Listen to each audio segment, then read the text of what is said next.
Alors, dans cette vidéo, on va vérifier à l'aide d'une manipulation au laboratoire et aussi à l'aide d'un logiciel qui s'appelle AV2MUX le fait que en régime permanent, la solution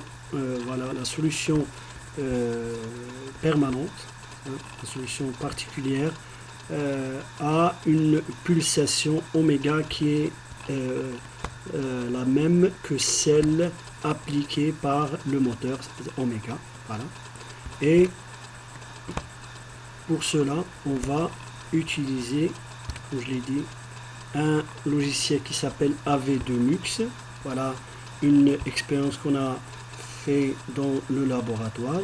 Et cette vérification consiste à voir, à mesurer plutôt le temps d'un tour de la roue du moteur et la comparer avec le temps d'un va-et-vient de la réponse, c'est-à-dire du disque, ou plutôt le pointeur blanc du disque, et on va voir est-ce qu'on peut avoir le même temps. Alors pour cela, je vais tout d'abord mesurer à l'aide de ce logiciel qui nous permet de dérouler le temps plus lentement. Alors je vais dérouler le temps pour s'assurer que le trait blanc, voilà, je vais commencer à partir de, par exemple, 3, 9, 8, 6, voilà. Vous remarquez que voilà, c'est le début du tour, voilà, c'est à 3,986. Maintenant, je vais laisser le temps passer et mesurer le temps d'un tour. Voilà. Je vais, voilà, on va arriver jusqu'à 5 secondes,8, plutôt 8 secondes 2, voilà. Et cela nous permet de mesurer le temps d'un tour. C'est ce que j'ai écrit ici, voilà, pour vous montrer.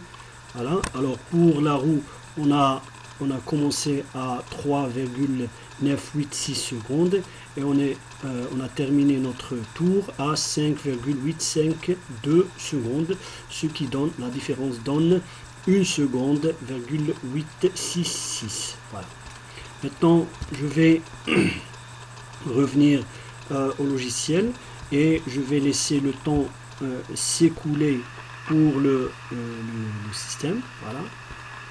Alors bien sûr, je vais laisser le système évoluer jusqu'à ce qu'il entre dans le régime permanent. Vous pouvez remarquer ici qu'on est toujours dans le régime transitoire puisque l'amplitude n'est pas encore stable.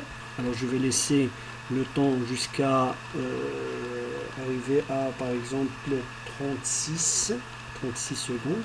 On est toujours à 30, voilà, 32, 33, voilà. Et à partir de 36 180, vous voyez que voilà, c'est à peu près c'est ça, c'est 180.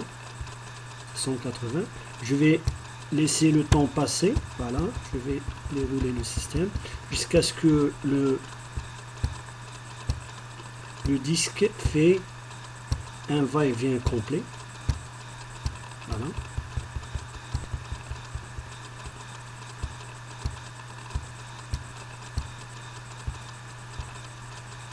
On va arriver à jusqu'à voilà, c'est à peu près, voilà, c'est le tour qui est égal à 38,046, voilà, c'est ce que j'ai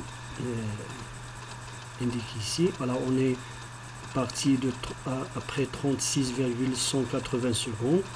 Le tour c'est-à-dire le va-et-vient complet est terminé après à 38,045 secondes.